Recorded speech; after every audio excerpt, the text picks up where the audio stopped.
Kuitenkin mainio maalintekopaikka, joka ei tuottanut tulosta. Nyt KK:lla paikka edelleenkin. Laukaus, se on tolpassa, kolahtaa. Siinä ensimmäinen vaarallinen paikka. Toivotaan nyt, ettei näitä tolppia tule tässä ottelussa. Ihan heti sitä Famulé kiekon kanssa pelaa tuohon maalin eteen. Nyt tulee vanhanaikaisen paikka ja sitten tulee uusi paikka ja tulee jälleen torjunta siinä Rämöltä. Kyllä siinä Tuto teki pahoja paikkoja tuohon KK-maaliin. Nyt taistellaan kiekosta tuolla KK:n puolustusalueella. Turkulaiset, jotka ovat pykälää isompi kokoisia, laukovat ja tekevät maalin. Maalin siinä tekee Aki Keinänen, kun 4 minuuttia vähän vaille ensimmäistä erää jäljellä. Aki Keinänen tekee laukoo tuolta yllättävästi, nopeasti ja längistä taitaa tuo laukaus mennä. Eli mutta vihelystä ei kuulu, eli pelin henki on tämä. Siellä taklataan hyvin KK-pelaaja tilanteesta ulos. Nyt sitten Västilä laukoo. Ja siellä kiekko muuttaa suuntaan, mutta pysyykö kiekko KK:lla? Kyllä se pysyy. Kovia otteita siinä käytetään tuolla maalin takana ja jälleen roikutaan mailassakin. Ja tuota en nyt ymmärrä, jos ei noita voi viheltää pois. Purku, Rämö puuttuu peliin, hyvä avaus Rämöltä, loistava avaus. Nyt KK pääsee nousuun, Diniin ei pääse laukomaan, Julkunen laukoo, vähän menee ohi. Siinä oli Virtanen kyllä jossain muualla kuin maalinsa. Nyt KK tulee tuohon hyökkäysalueelle, hyvin veivattu tilanne ja tulee Tutolle rangaistus. Ei muuta kuin nyt pojat maali tehdään siitä, niin sitten päästään pelaamaan noin. Ja nyt tulee vihellys, maalia siitä ei tule, mutta päästään pelaamaan 25 sekuntia 5-3 kiekkoa siinä. Siniviivan tuntumassa KK:lle paikka, laukaus ei tule tuosta mitään, Julkusen mailassa roikotaan kiinni, Tuton pelaaja kaatuu, kiekko pysyy hyökkäysalueella hetken aikaa, mutta nyt siinä paha paikka, pääseekö siitä Tuton pelaaja karkuun, KK:lle tulossa rangaistus, Da Costa on se, joka rangaistuksen ottaa, ja sitten siellä Virtanen menee söhimään jotain. Pieni mies ja hermot riakaleina täytyy sanoa. Ei uskoisi, että Virtasen tasoinen taidokas pelimies menee noihin rähinätilanteisiin mukaan.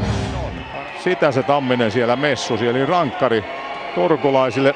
Vainiola on se, joka lähtee laukomaan. Katsotaan miten käy. Rämö tulee vastaan Vainiola ja sitten Vainiola harhautukset laukaisee ja maali. Ei siinä mitään. Siinä tuli maali, mutta mistä tuo rankkari tuli, sitä en ymmärrä tässä vaiheessa. Mutta eihän minun kaikkia tarvitse ymmärtääkään. Nyt on KK:lla paha paikka. Tulee tuohon keskialueelle ja sitten nousee kiekkoa eteenpäin potkien siinä. Turkulaispelaaja taitaa tulla taas rangaistus KK:lle. No nyt lipsuu kyllä linja. KK:lla tuota jäähyä 50 sekuntia jäljellä ja seuraava jäähy tulossa ja nyt tulee Tutulta laukaus ja siinä sitten ajetaan KK maalivahdin päälle. Sen jälkeen siinä menee KK-pelaajat, ei muuta kuin poikittaista selkään. Tuleeko siitä lisärangaistuksia? Siinä menee sörkkimään Tuton pelaaja KK maalivahti ja lähteekö Nickerson sitten jäähylle? No Nickerson, joka ainakin tuonne jäähylle menee. Maalahti tuossa siniviivalla, syöttää Virtaselle. Virtanen katselee syöttöä tuohon maalin edustalle.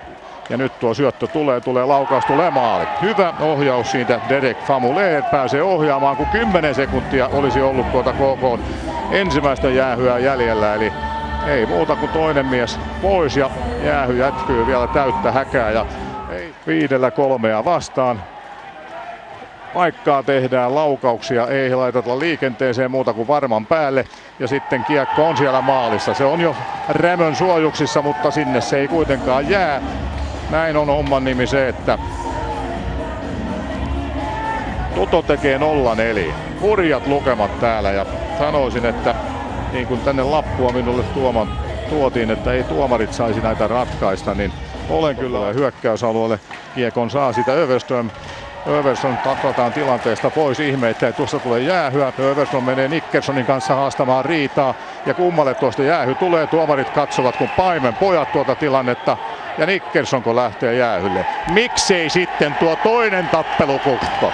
Voi hyvät pojat, kyllä on linja kyllä, surkea. Nickersonin jäähy silloin kun kaksi miestä nahinee keskenään. Kiekon keskialueelle, jossa se ei kuitenkaan tule omille. Sitten kiekkoa hakemaan KK-pelaaja. Ja hyvin siinä KK tekee nyt tuo kavennusmaali. 1-4 tullaan. Kaikkinsa siinä tekee turkulaispuolustus, mutta ei voi mitään. KK tulee tilanteeksi 1-4. Hyvä KK, eli mitään ei vielä ole menetetty. Nyt kun Heikkinen katselee syöttöpaikkaa, syöttää tuohon maalin eteen, mutta siinä ei jatkajaa paikalla. Da Costa saa kiekkoa ja mistä nyt tulee rangaistus? No KK:llehan se täytyy tulla. Näinkö on? No niin varmaan, eihän sinne voi ketään muuta kuin oranssimustia miehiä laittaa. Näin on. Herra Pelkonen näyttää, että seuraava KK-mies jäähyaitioon. Kyllä on tarkka silmä nähdä noita oranssimustia miehiä ja heidän virheitä. KK alivoimalla. 1.50 vielä, eli melkein täydet 2 minuuttia. Tutolla paikka, laukaus ja uusi laukaus, se menee ohi. Siinä oli kyllä KK:lla onnia. Antti Virtanen laukoo, kiekko menee tuosta maaliviivaa lipuen, mutta ohi. Tuton pelaajat siinä vastassa. KK maaliin tuntumaan kuitenkin KK tulee, mutta ei tehdä tuosta siniviivan tuntuvasta Nyqvist. Nyqvist taistelee kiekosta, mutta ei onnistu pitämään sitä. Itsellään sitten KK:lle tulee paikka ja tuleeko laukaus? Ei tule. KK:lle hyvä paikka, mutta laukausta ei saatu aikaan. Ei muuta kuin häkää vaan lisää. Laukaus tulee, uusi paikka tulee, ei tule maalia. Siinä on kyllä enemmän onnea kuin ymmärrystä maalivahti Tommi Virtasella. Jälleen laukaus kohti maalia, tuon Virtanen hoitelee. Hyvä maalivahti on tuo Tommi Virtanen ja peli on edelleenkin käynnissä. KK:lla kiekko tuolla omalla puolustusalueella Da Costan kimpussa siinä. Jäähy, miksei se jäähy? Nyt tulee hyvät miehet. Kyllä kärsii KK tuomarityöskentely. Seuraava KK-mies kampataan nurin, siitäkään ei tule yhtään mitään. Voi herran jumala teidät linjaanne, hyvät miehet. Mies kaatuukin ihan omia aikojaan normaalisääntöjen mukaanhan. Tässä erässä tuomarilinjan mukaan tuosta olisi rangaistus tullut ja nyt sieltä taitaa tulla sitten turkulaisrangaistus. Mistäs tuo nyt tulee? Älkää hyvät miehet, eihän näitä nyt kannata antaa.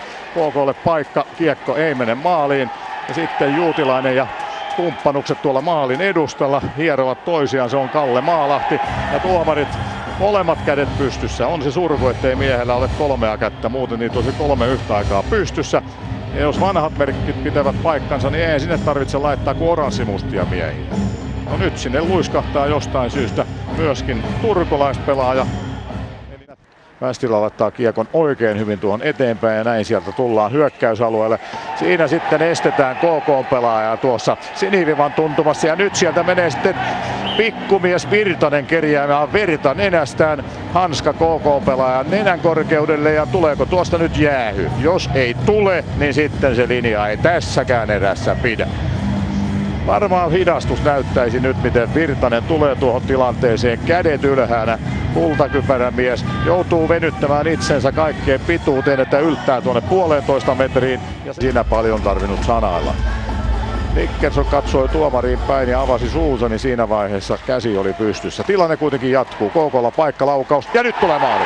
KK tulee 2 maalin päähän, eli 2-4 tekee KK ylivoimalla, kun 17 minuuttia on tätä 3. erää jäljellä.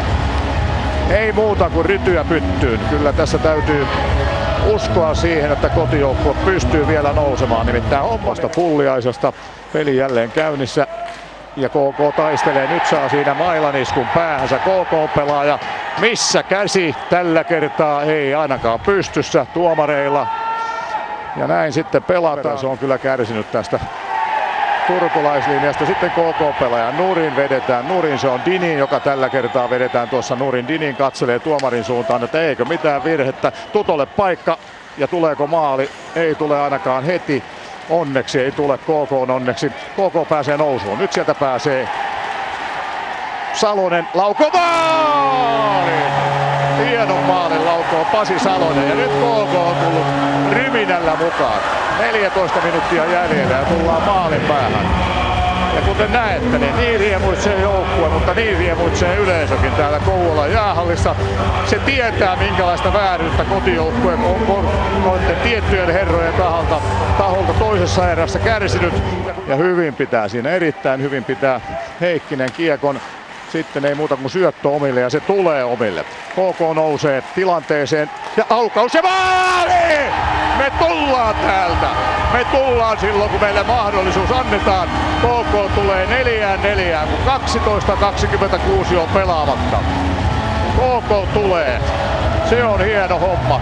Kyllä tuo toinen erä oli sellainen surkuhupaisa näytös, josta kotijoukkue kärsi, mutta nyt toivotaan, että nuo miehet, jotka tätä peliä ohjaavat, pystyvät hoitamaan tämän homman 3. erän osalta. Sen saa sen sijaan KK puolustaja Da Costa.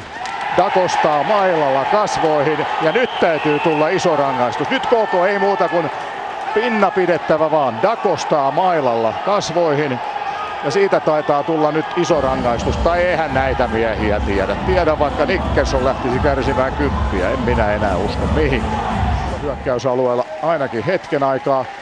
KK tekee tuosta vielä tilanteen, tekee laukauksen, tekee toisen, tekee kolmannen, mutta ei maalia. Sitten KK pelaaja impussa siinä Tuton pelaajista numero 40, Lauri Kärmenniemi. Tuleeko siitä Kärmenniemelle rangaistus?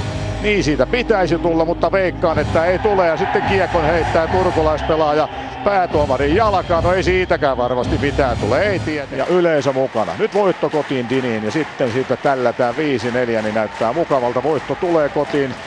Ja sitten Julkusen paikka laukoo. Niin! Julkunen laukoo tuosta melkeinpä mielipaikaltaan. Ja ei voi Virtanen kuin kissaakaan ehdi sanoa, kun ylänurkka heilahtaa. Ja kotijoukkue on tullut ansaitusti ensin rinnalle ja sitten ohi. Ja kun tuo maali syntyi niin nopeasti, niin sinne jää vielä toinen Tuton pelaaja jäähylle. Eli 7.47 on jäljellä tätä kolmatta erää. Yrittävät nousta hyökkäysalueelle, mutta Teppo ottaa kiekko ja sitten kiekko tuohon keskialueelle. Ja siitä pääsee Julkunen sitten läpi. Ja nyt tehdään se ratkaisu. Kyllä, siinä tekee Olli Julkunen maalin. Ja näin on Tuto saanut sitä, mitä se tuli täältä hakemaan. Eli selkäsauna, no eihän se sitä tullut hakemaan, mutta se luuli 4-0, että homma on selvä. KK on selvästi tasaisempi joukkue ja sillä se on tämän ottelun nimenomaan hoitanut kotiin. Tuto peluttaa noita samoja pelaajia minuutista toiseen. Ja selvähän se on, että Virtasella ja kumppaneilla alkaa väsy painaa. Virtanen on tullut jo maalinsa suulle, koska toivotonhan tilanne on. Ja sitten vielä laukaus kohti maalia, tuo pitkä kiekko. Kyllä summeri soi, KK on tullut 4-0 tappioasemasta 6-4 voittoon. Näyttänyt turkulaisille närhemunat mitä suuremmassa määrin. Ja Jukka Pelkosen ja Ville Stigelin täytyy vähän miettiä tykönänsä, että millä tavalla näitä hommia oikein loppujen lopuksi hoidetaan. Kotijoukkue on tullut tosiaankin uskomattoman 4-0 tappion takaa 6-4 voittoon. Ja Olli Julkunen tuolla kultainen kypärä päässään saa sieltä onnittelut ja palkinnot. Ja sitten ei muuta kuin koko ryhmä tuon faniryhmän eteen taputuksia vastaanottamaan.